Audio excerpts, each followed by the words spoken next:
back here. So look back there. Any other? I asked Paul if he would lead us in prayer. So Paul, if you can hear me. Dear God, we thank you for this another beautiful day of life. We thank you for this opportunity to come together tonight to hear thy word, study thy word, learn more about thee. We pray that you be with the many sick that have been mentioned. Help them to be restored to their normal state of health that be thy will. Be with those that have lost loved ones.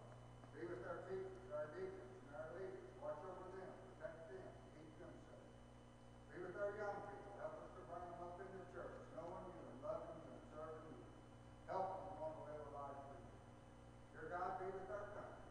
Watch over us, protect us. Help us be with our leaders. Help them to have a strong moral quality and help them to always look to you. Dear God, we especially thank you for giving us thy Son, Jesus Christ. We thank you for thy love and the promises that are home with you in heaven. In Jesus' name we pray. Amen. Amen. Thank you, Paul. I have some handouts back there in the back that I sort of hear bits and pieces over time that some people like to have things to look at besides me, so I try to have something for you to look at. Some people like to take notes. Some people like to be able to sort of follow you through what you're talking about. So I've tried to give you a little bit of a guide for you to sort of listen for as we're going through the lesson this evening, and also some homework. Nobody's ever asked me for that, but I just thought I'd volunteer that part. Just some things to think about, as well as sort of the topic for next week, and give you a little scripture for you to go ahead and be looking toward in preparation for next week. So even if Eddie's coming back next week and you're going to his class, it won't hurt you to look at the passage before next week. Is there anyone who needs a handout or would like a handout that doesn't have one? We're good to go then.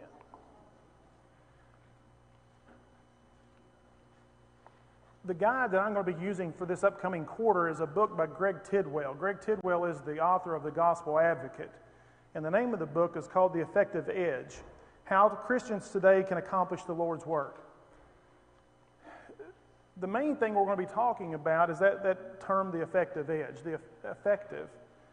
And I find that as we encounter things in our daily lives, whether that's in work, in whatever capacity that many of us have, we're often trained on how to be effective. Whether it's a teacher, whether you're in sales, whatever field that you're in, you're often given training by your employer on how to be more effective in the role that you're put in. And I'm a little suspect at times, and I'm looking at myself when I say this. Am I as effective as a Christian as I should be? Am I making as much difference as I should be? And that's sort of the focus on what we're going to be looking at for this upcoming quarter, is how can we be more effective in the Christian part of our lives? Sometimes I believe that we think about being a Christian, it's sort of this nebulous concept that I try to go out and I try to live good, I try to serve God, I try to do these things. But is there anything really measurable? Is there anything that we can try to sort of benchmark on how we can be more effective? And I don't mean this to come across more business-like, but I think you'll see as we start talking about some areas on how we may be able to challenge ourselves to be more effective in carrying out the objectives that God has for His church.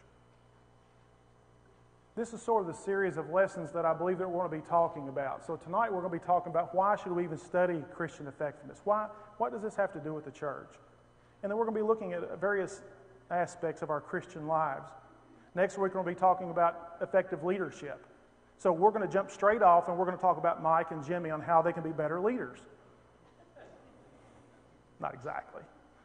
Because we're all leaders in some form or fashion. We have responsibilities as leaders. You can say, well, I'm not a leader. Yes, you are. You may not even know exactly who you're always leading, because there's people who watch you from a distance at times. You have children watching you. All of us are leaders, whether we always want to admit it or not. There's people who are watching and sometimes will emulate us, even if we're not always aware of it.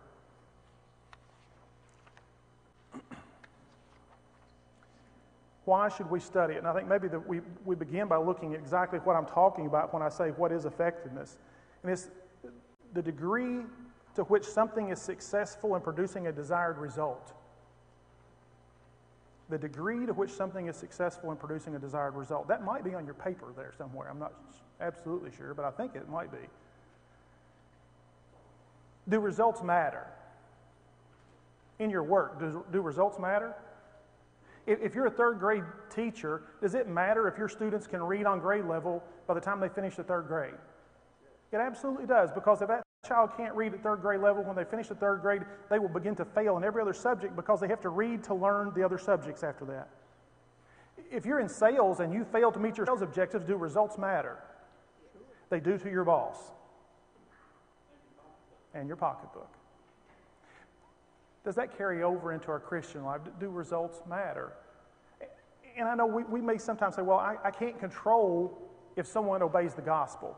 Jerry, if you go out and study with someone, you can't guarantee they're going to obey the gospel. However, we learn that there's things that we can do to enhance results. A lot of businesses have these benchmarks. You say, well, what's a benchmark?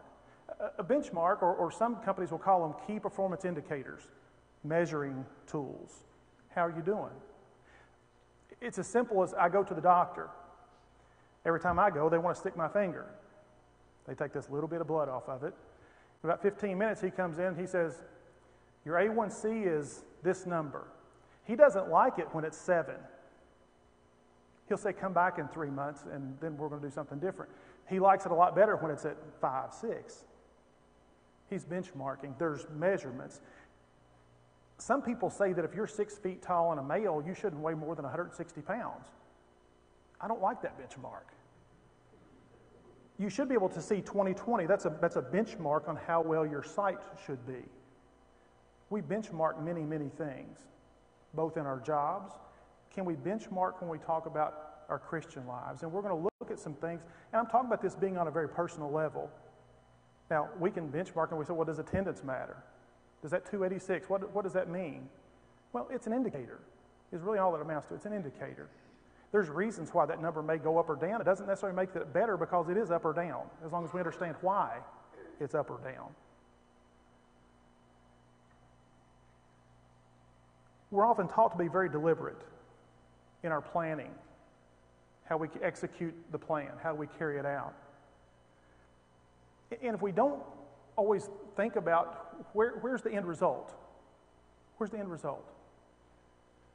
I may say, well, I'm going to go home. I'm planning on going home after services this evening. Well, which road do I need to get on? Now, I will tell you this story. I won't mention names to protect the innocent.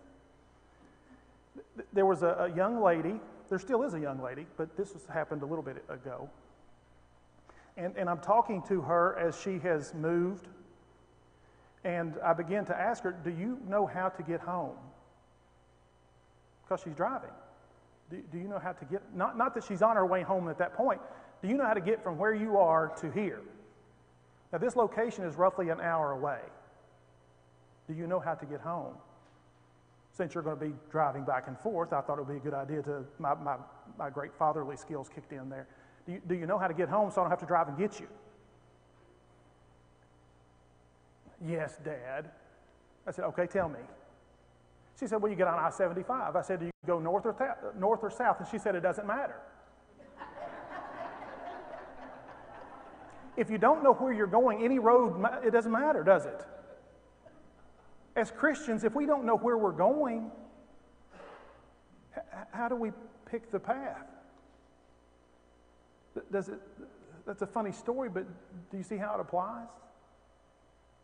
And it's about effect. Effectiveness is simply doing the right things. It's execution. We can do lots of things in the name of serving God, can't we? Lots of things. And we see it in the news sometimes. We hear sort of some absurd things. Well, this is what we're doing because we're going to boost attendance. We're going to do this. Is for what benefit? You've got to remember what the objective is. Is it just simply to boost a number, or is it to actually teach, convert, serve? We have to understand what the end result's supposed to be. As we talk about what's the end result supposed to be, we can talk in some generalities. We can bear fruit. Solomon says in Ecclesiastes, what's the whole duty of man? To fear God and to keep his commandments. That's sort of general, isn't it? fear God, to have reverence toward Him, and then we keep His commandments. That's sort of a general type of a command that we can think about. Matthew chapter 22, we start looking from verses 35 to 40. You shall love the Lord your God with all of your heart, with all of your soul, with all of your mind. That's not a new command. We can go back to Deuteronomy chapter 6 and see that same command that was given to the nation of Israel. Now, Mark also repeats it, but he also adds strength. But then when Jesus is questioned there in Matthew by the lawyer, what did he say was also second to it? Love yourself. So we're going to add a little more to it now. That's still pretty general though, isn't it?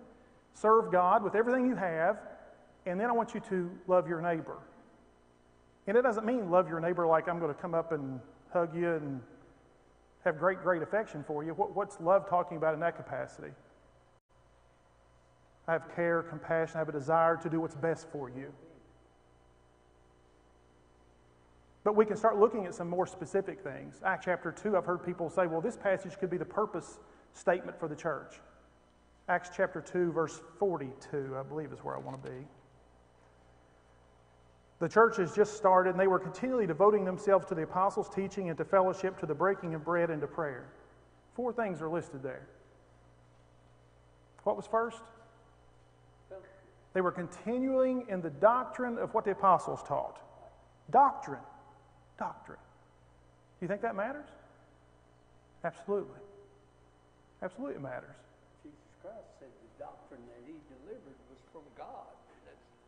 The doctrine that the apostles are sharing, which we have here, is God speaking to me.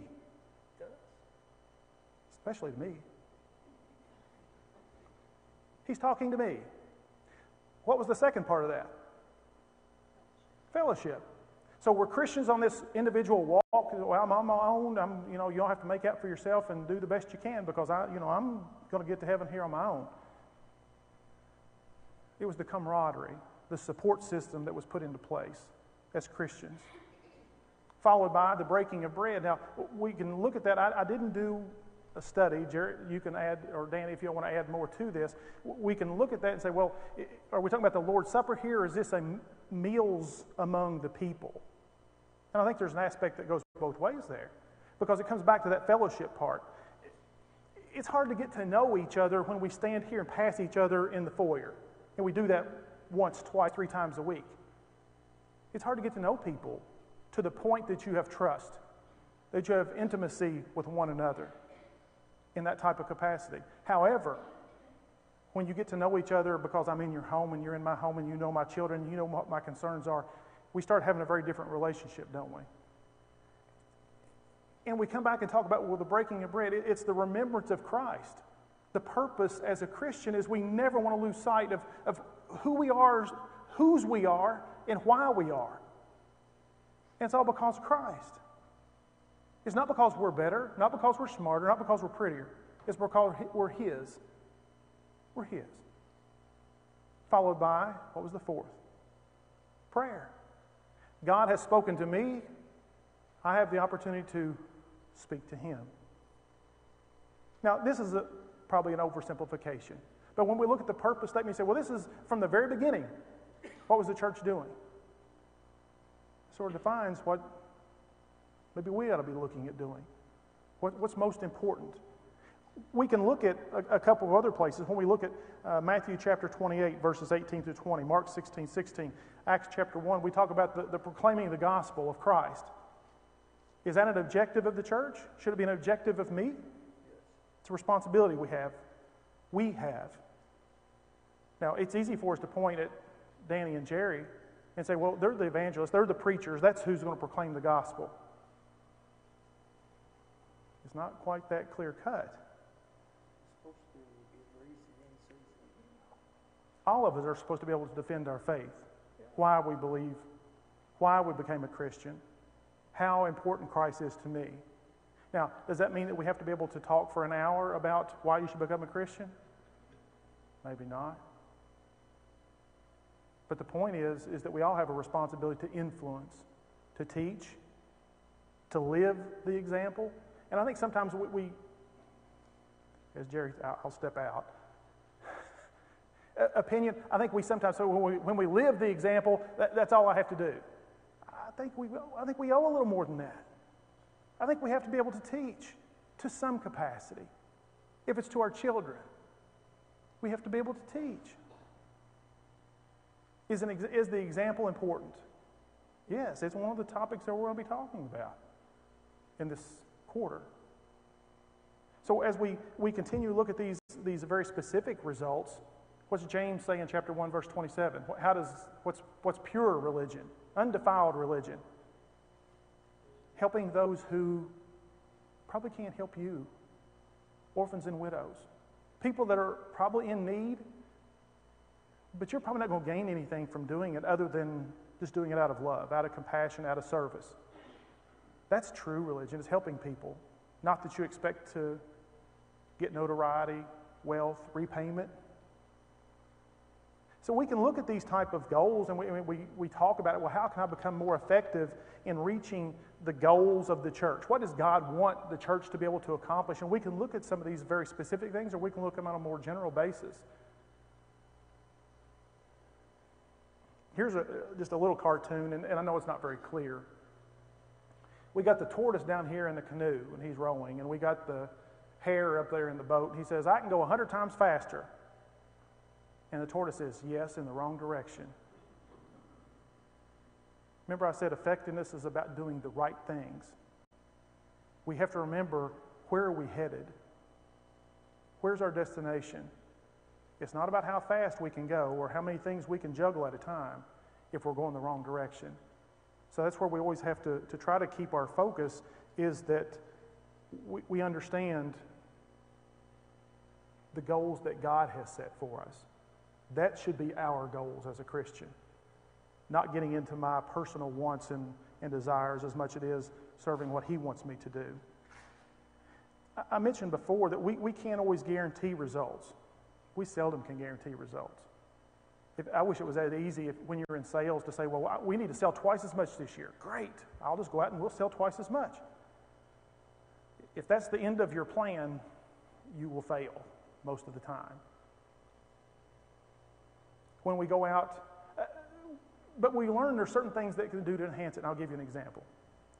If I had a son and his name was Ben, and if Ben happened to like to play baseball, and Ben says, I really want to be a good baseball player, what are things that I could do to try to enhance his ability to become a better baseball player? I could buy instruction DVDs. Now you can just go online, I'm sure, and get these films or videos that show you the drills on how to help him learn the fundamentals so he becomes a better player. Part of that, though, is it's not just about gaining the knowledge, it's about also now the application, which means now we're going to practice. He and I laugh about, if I really had a son named Ben, that about a certain practice that we had over here catching fly balls. We laugh about it now. It was not a funny day then. But you learn drills to make him better. You may want to expose your son to maybe individualized coaching about people who really know what they're doing to teach them additional skills. You may want to take them to a place to where they see much better players, to help them dream, aspire, to understand, I can do great things if I continue to work at what I'm doing. Do you think that if I did those things, it would make him a better baseball player? Common sense probably tells me if I followed through on the practice and I did those things to encourage him, he probably will improve. Now, how much? We don't know. We don't know. Now, take that same scenario and I say, all right, the goal that I want to talk about is I want my children to be faithful Christians. Now, what can I take from what we would think? Well, common sense. I know how to make my son a better baseball player. How can I make my child a faithful Christian? Does any of that carry over? What are the things that I might be able to do to help them understand who God is, how important Christ is? It might start with, maybe we're going to read at home together. It might be, I want you to be in Bible class every week. It's important that you're there. I want you to gain that knowledge. I want you to be involved in any number of things to enhance your experience with God's Word. I want to set aside time that we can pray together. Do you think that enhances the opportunity of my child becoming a Christian and remaining faithful if I do those things? Yes, it'll enhance him. I can't guarantee the result. But it also tells you, the Bible does, train him up in the way that he'll go. He may stray off, but he'll come back, and when he is old, he will not depart from it. So you've got to look at that teaching. We can't always guarantee the results, but we absolutely know how to enhance germination and seeds in the garden, how you get a better stand. But it comes back to the how do we implement it? Do I have the desire to want to implement it? So when we talk, Steve, go ahead before I just keep on rambling and miss you altogether. Well, I'm just thinking, there's a new show coming on this fall, supposedly coming out, where God sent this guy a friend request. If we fully realize that every one of us has received that request from God, and if we fully apply ourselves to being a friend to God, everything else is taken care of. We don't have to worry about anything. If we're a real friend to God, nothing else matters. Here's part of the difficulty that I have.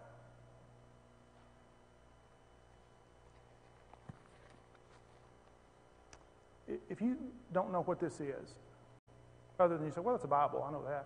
Okay, but you have no training with it whatsoever. Alan, I want to introduce you to the Word of God. Good luck. Would you be able to decipher, what am I supposed to do? Most books you start reading from the beginning. So in the beginning, that's where I'm going to start. Well, what am I do with that? Do I start building an ark when I get over to Noah? What am I supposed to build a tabernacle and sacrifice my son? What am I supposed to do? Unless we have someone to guide us. This is what the Ethiopian eunuch said. How am I supposed to understand this unless somebody helps me? What's our responsibility? To teach. It's to help, isn't it? Yeah. Whatever he lacks, you start him and teach him. We go back to when I said, all right, my hypothetical goal. What's my hypothetical goal? I want Christian children. You think that's a good goal for a parent? As Christian parents? I don't know who could argue with that. If you're a Christian parent, why you would want Christian children. But how do we go about getting the results that we want? How do I get them to understand who Christ is and how they should have a desire to serve Him faithfully? If we think that we're just going to magically snap our fingers, Jerry,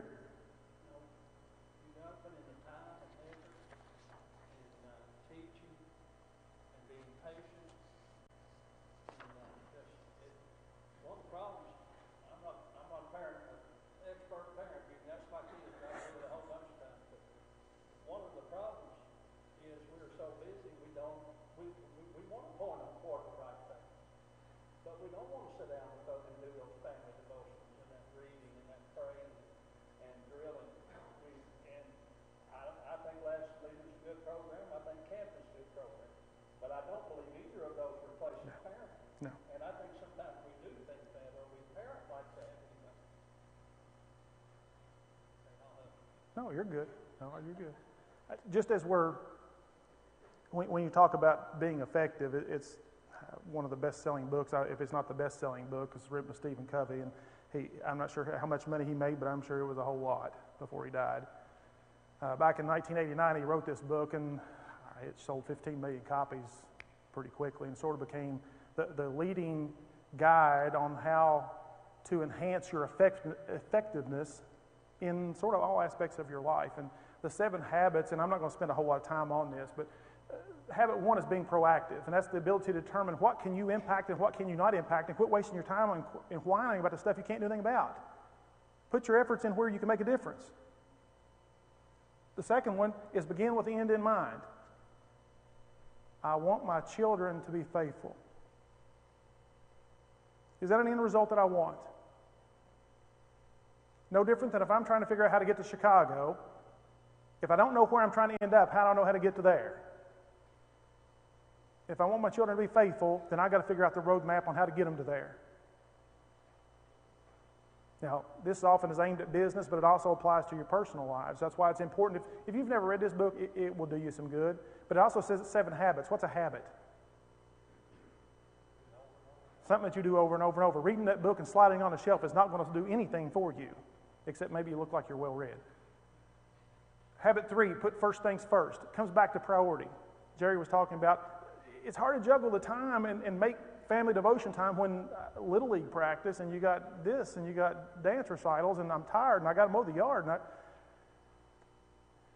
We often fill our lives up with trivial things, and it's easy. I go to work and I can do 100 little things, and man, it looks like I got a lot done. All the important stuff was undone. At the end, what's it matter if you didn't get the important things done? And you're going to notice those first 3 habits are all things that point at me. Self-improvement. What can I do to make me better, more effective? Now, it changes as we go down to habit 4. Think win-win.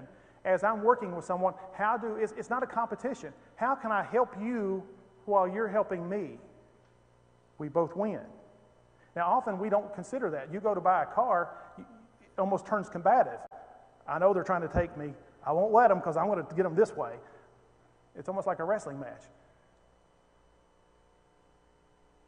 If you can figure out how to work with someone cooperatively to where you both benefit from it. Your mind has to work fast in your nose. That's right. If you're working with another man or anybody, you have to be mentally engaged. If you're not mentally engaged, he's going to have to take everything done. Yeah. Habit 5, seek first to understand, then be understood. What that means is shut up. Shut up and listen. Because often we're guilty of, I'm already formulating what my response is to Mike before Mike ever finishes talking. I'm not really listening to Mike because I'm making my defense or my rebuttal to him. Shut up and listen. Seek first to understand. Once I understand, then I'll try to help him understand where I'm coming from. But we're often very concerned about other people knowing my opinion, much more than me knowing theirs. Habit 6 is synergize. How do I make you better? If I'm better, you're better, we are stronger together than what we are separate. Habit 7 is sharpen the saw. And I think that's the greatest benefit to those of us who have the opportunity to go to like PTP, is you have the opportunity to go down and be revitalized, to be re-energized, to refocus yourself on how can I be a better servant, in this case, in God's kingdom. You can do that in all parts of our life. Sometimes we have to get away from our job for a little while for us to go back and sharpen our saw to make us a little more effective on what we're trying to accomplish. This passage in 2 Corinthians chapter 9, verse 8, and God is able to make all grace abound to you so that always having sufficiency in everything you may have abundance for every good deed.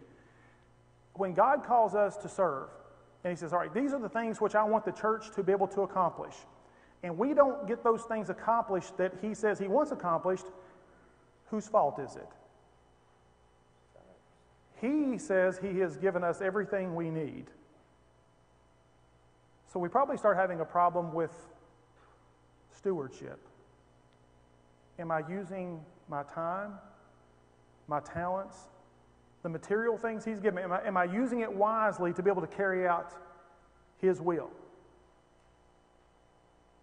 Or the selfish side of that can be, I want to carry out my will.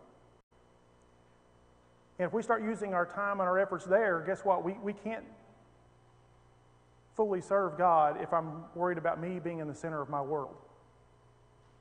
It's much more difficult for me to find time to go help somebody else when I'm only concerned about what I need to get done, what I want to do.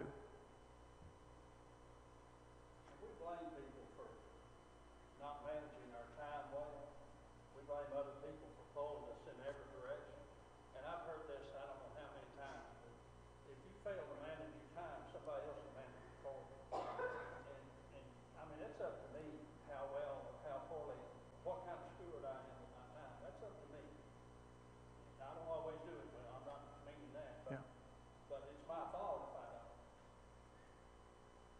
often when you talk to individuals and if you ask them, well, what's the most limiting resource you have? What do you think most people will respond? Money. I'm worried about money. On your deathbed, guess what you'll run out of first? Time. You'll be out of time. You can always make more money. You don't get to make more time. So when we talk about being stewards of our time, we only have a certain amount. And we don't know how much is in our cup, do we? And often we let it sort of run through our fingers and we waste a lot of time.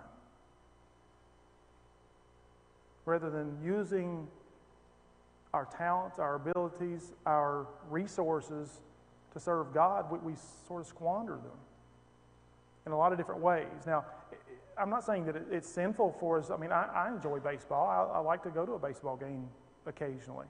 Is it sinful if I'm purely there just watching with entertainment, or I'm not doing any other stuff that... It is if you go on Sunday and not go to church. You're putting baseball before God. You can't put anything in your life before God. Seek ye first the kingdom of heaven, everything else will be added unto you. Now, if you take that and do it, you know, it's something that you have to, the inner, your soul and your inner man has to guide you. The inner part certainly does matter. Can I put baseball ahead of God and be sitting right here? Sure you can. If my mind is worried about something else, somewhere else, and I'm in a worship assembly and I'm a million miles away, how's that glorifying to God? Yeah, I might be able to put a gold star by my name on the attendance chart. Oh, I was there. Did you get anything out of it? That's the thing. Nor did anybody else. Right? Not God. No one. So we come back and we look here in Galatians chapter 5, starting in verse 15. For you were called to freedom, brethren. Only do not turn your freedom into an opportunity for the flesh, but through love serve one another. For the whole law is fulfilled in one word, in the statement, you shall love your neighbor as yourself. But if you bite and devour one another, take care that you are not consumed by one another. Do not turn your freedom into an opportunity for the flesh. You've been bought with a price. Does not mean that you now have the opportunity to put me in the middle of my world and everything is all about serving what I want. But the guidance here is that through love, serve one another. It's much easier for me to serve other people. I see other people's needs whenever I'm trying to look through Christ. When I look at Him and what can I do to serve you? Where does that get reflected? We start seeing other things differently too. Meaning, when I look through my eyes, human eyes, I can see someone who's begging for money and I say, well, they squandered their education. They're just out here trying to get a quick buck. They're just trying to rip people off. I see people who ought to know better. What do I see whenever I start looking through the eyes of Christ? Someone that's hurting that I might be able to make a difference. We should see things just differently. But it's different whenever I'm in the middle of my life versus having Christ in the middle of my life.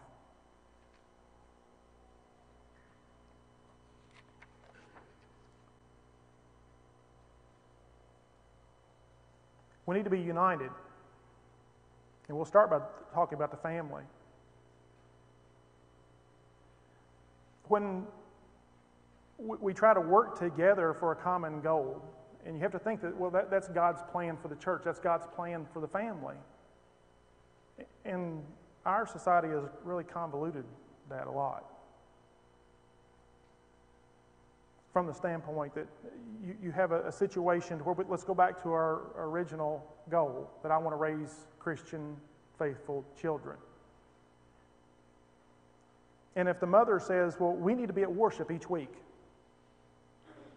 and the father says, it won't hurt if we miss a Sunday every once in a while. The mother sends the daughter back upstairs to change before she goes to school because you're not going to go out in public dressed like that. And the dad says, well, that's just the way kids dress today. You got to ease up some, Mom. The mom teaches the importance of committing yourself to Christ early in life so that you can serve in your youth. And the father says they have their whole life ahead of them. Don't bind them down now. Do you think that we need to be united to achieve a goal in the family?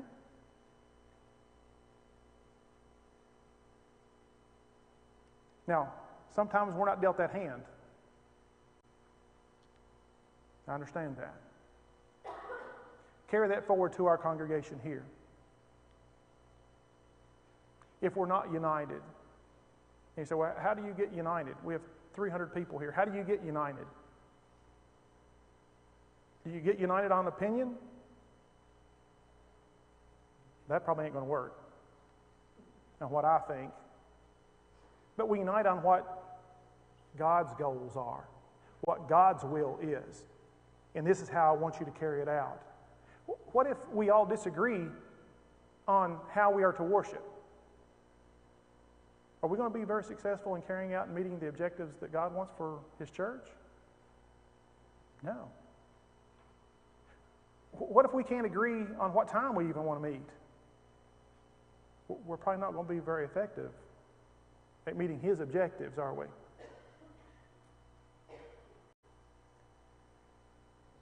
How about matters of authority? Not everybody agrees on those topics. As the church, we want to focus on who has the authority, who claimed authority. Jesus Christ has all authority. Let's listen to what He has to say to us, and let's limit it to what He tells us.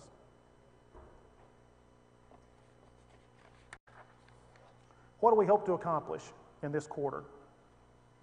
Hopefully, we'll be somewhat successful in talking about some of the methods that will help us increase effectiveness in all parts of our life, but especially we want to talk about spiritually. But it'll probably carry over in everything else if it works in that area. To provide some learning tools to aid in cultivating the abilities of other people. Remember that synergy kind of thing? If I get better, I should be able to help you. Not that I'm an expert, but my encouragement should be able to help you be a little more effective on how we can serve together. We can examine our responsibility before God and enhance our faithful service in His church. That's what we're going to try to accomplish. What's our motivation?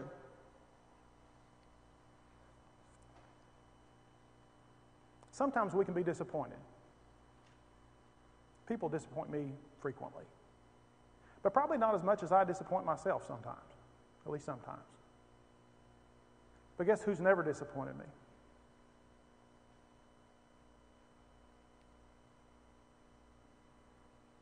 God never has.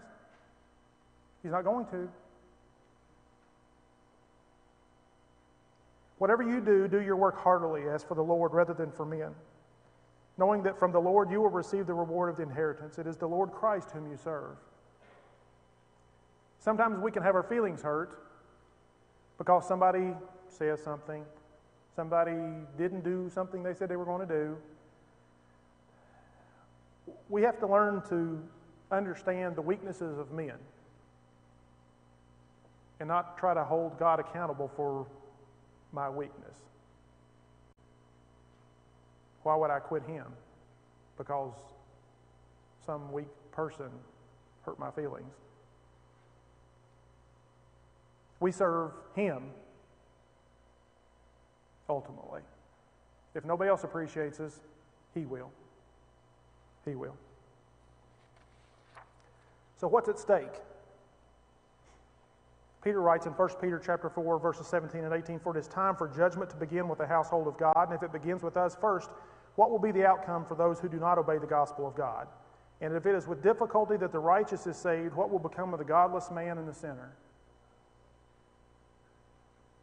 If we're doing our best, guess what? We ain't earning our way in.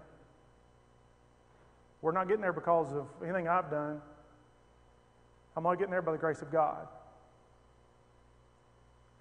So what about the people who don't know God? Who do not understand the sacrifice of Christ? That should motivate us. That should give us purpose in what we're supposed to be trying to accomplish in this life. Is to reach out to those people so at least they have a decision in front of them. We don't get to make the decisions, but we at least lay it out in front of them. Choose you this day, as Joshua said. It's a choice. Choose life, choose death. It's your choice. That's why it matters. Our handouts. I was probably very clear or very simple-minded when I put these questions together. Effectiveness is the degree to which something is successful in producing a desired result. 2 Corinthians chapter 9, verse 8 confirms that God provides everything needed for every good work or deed. If God provides in abundance, yet we struggle to meet God's objectives, where is the shortcoming? Probably with me and my stewardship of what He's given me. Our society doesn't look out for one another because we no longer look up to God. Galatians chapter 5, verse 13, for you were called to freedom, brethren, only do not turn your freedom into opportunity for the flesh, but through love serve one another. Effectiveness requires a shared commitment to a common goal. Thank you for your attention this evening. Is there any comments? He's already turned the light on me twice, but this is the first time I've not had 10 pages of notes left to go, so that's probably an improvement. Thank you all for being here this evening.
Good evening.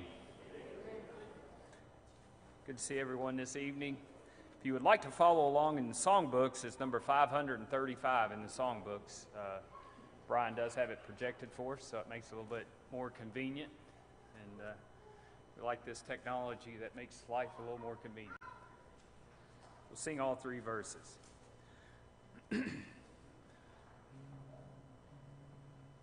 I'm in the way, the bright and shining way. I'm in the glory land way, telling the world that Jesus saves today. Yes, I'm in the glory land way. I'm in the glory land way. I'm in the glory land way. Heaven is near and the way groweth clear, for I'm in the glory land way. List to the call, the gospel call today. Get in the glory land way. Wonders come home, oh, hasten to obey, for I'm in the glory land way. I'm in the glory land way. I'm in the glory land way. Heaven is nearer and the way groweth clear, for I'm in the glory land way. Onward I go, rejoicing in His love. I'm in the glory land way. Soon I shall see Him in that home above. Oh, I'm in the glory land way. I'm in the glory land way. I'm in the glory land way. Heaven is near and the way groweth clear, for I'm in the glory land way. Song of Invitation be number 354 in the books if you want to follow along in the books. Thank you.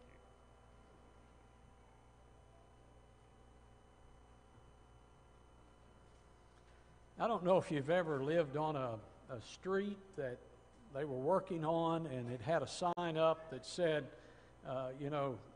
no through traffic, or maybe it said no access on this road, residents only. And, you knew that meant that, that you can't go through here. There's working on it, and so it's just for people who live here. And so that was, you learn that by driving and seeing that. And I think about, applying that spiritually. There is no access except for residents. And I think of when we think of our Christian life, and we think of John 14 and verse 6, where Jesus said that, He is the way, the truth, the life. No man can come to the Father but by Him. And so we only have one way of access, and that's through Jesus Christ. And if I want to be a resident, if I want to have access to the Father, then I'm going to have to do it through Jesus Christ. And there are other things proposed, I know, in this world. There are those that say it doesn't really matter. And then there are the religious world that just says it doesn't really matter what religion. I understand all that is being said, but I know what Jesus said.